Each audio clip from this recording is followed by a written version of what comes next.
Hi everyone, and welcome back to Living with Long COVID with me, Jade. And this time we are talking about therapies that I've tried, and this therapy is Mast Cell Activation Syndrome. But before we get into it, if you find this useful, please do give it a like and share it with someone who might need to hear it. Every share actually does help this reach the right people and makes them feel like they're not alone. To understand MCAS, we first need to talk about mast cells. Mast cells are a type of white blood cell, a completely normal part of your immune system, and they're found throughout your body, but especially in places that deal with the outside world, like your skin, your airways, your gut. Think of them like your body's first line of defense. When they detect a threat, a bug, an allergen, something that shouldn't be there, they sound the alarm by releasing chemical messengers. The most well-known one is histamine. Histamine causes blood vessels to expand so other immune cells can flood in and deal with the problem. That's what causes the swelling, the redness, and the itching you see in a normal allergic reaction. It is completely normal and useful when it works. In Mast Cell Activation Syndrome, the mast cells become overly sensitive. They start firing off those chemical signals for no particular reason. So it's histamine, prostaglandins, and other things. And it's not in response to a real threat. It's triggered by all sorts of things like stress, heat, certain foods, even just like standing up. Now, because mast cells are found all over the body, this can cause symptoms across multiple areas of the body at the same time, which is part of what makes it so confusing and so hard to actually pin down. It was first recognized back in 1991, and diagnostic criteria wasn't formally proposed until 2010. More recently, Dr. Lawrence Afrin has proposed an additional diagnostic consensus. It's worth noting that COVID-19 infection can trigger a significant increase in symptoms, which is exactly how it came on my radar. MCAS is also commonly seen alongside POTS, postural orthostatic tachycardia syndrome, which many long COVID patients, I'm sure some of you out there, have also experienced. So what does it actually do to you? What are the symptoms? Because mast cells are found throughout the body, MCAS can affect multiple systems simultaneously. Let's go for a little really fast breakdown.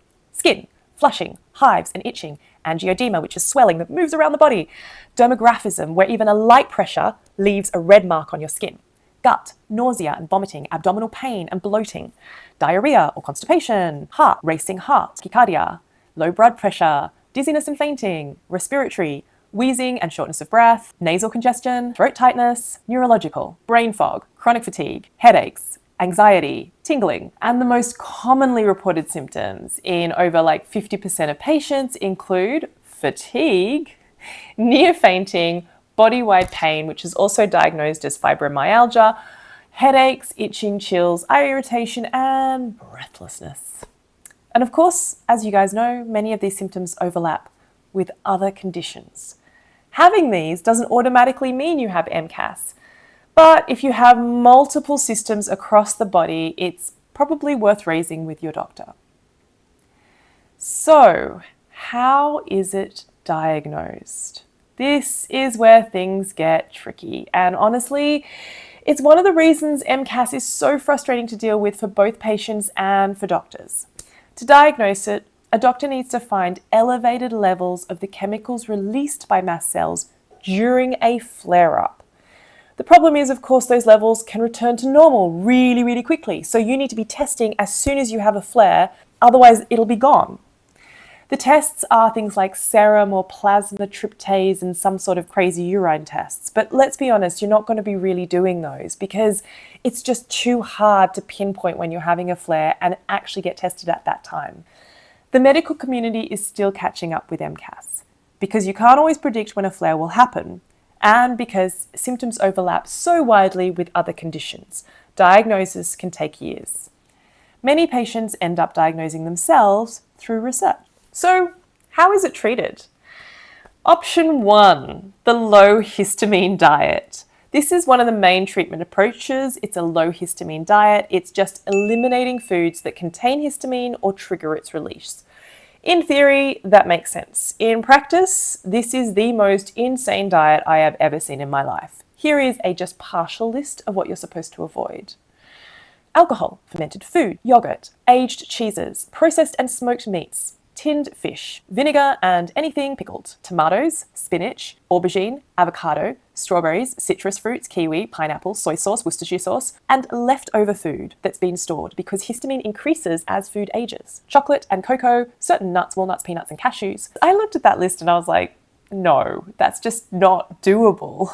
My symptoms aren't severe enough to justify that level of restriction, and I'm not prepared to give up all the good foods like strawberries and avocados and chocolate at the same time. So I made the call to try the medication route instead. Option 2, antihistamines. The medication approach for MCAS typically involves H1 and H2 histamine blockers, two different types of antihistamines that work on different receptors. My rheumatologist prescribed me fexofenadine at 180 milligrams twice daily, which is prescription only, and famotidine at 40 milligrams twice daily, which is over the counter. So I went to see a rheumatologist, as I said, for my long COVID and all the other things. I'd done enough research to think that maybe MCAS could be a problem. She looked at my history, the POTS, autonomic dysfunction, the long COVID, and said that there was a good chance that MCAS was part of this picture. So we put together a treatment plan. I committed to the antihistamine protocol for 8 months. And I want to be honest, I didn't feel a dramatic improvement. There was a period where I traveled abroad and my energy genuinely seemed to be better, and I was so excited. But then I came home and had this awful crash for 6 weeks, which felt like 6 years. And eventually I decided to stop the antihistamines just to see what's going on. And here's the plot twist. I noticed a 30% improvement in my energy levels almost immediately. It turned out the antihistamines were contributing to my fatigue. Fatigue is a known side effect, and for someone with long COVID fatigue already, it was making things so much worse rather than better. I've stayed off them since, and I noticed, I get skin rashes and, little allergy bits more easily, but I think that actually it's worth it. Having the energy is so much better. Was it worth trying? Absolutely.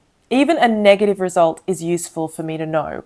I think managing a chronic illness is like peeling back layers of an onion. Each time I try something different and discard it or use it, I find out more of what's actually going on. So where am I now? I want to end this video on something that I genuinely needed to hear when I was deep in the worst of it. It does get better, very slowly, not in a straight line. There are setbacks, but it does get better. A doctor said to me early on, and you probably heard this in my previous video, that recovery for most patients is 2 to 3 years. And I did hold on to that a bit loosely because I didn't want to hope for it. But now I'm in year 3, I can see honestly that since March, I've noticed real improvements. More concentration, more energy, and less pain.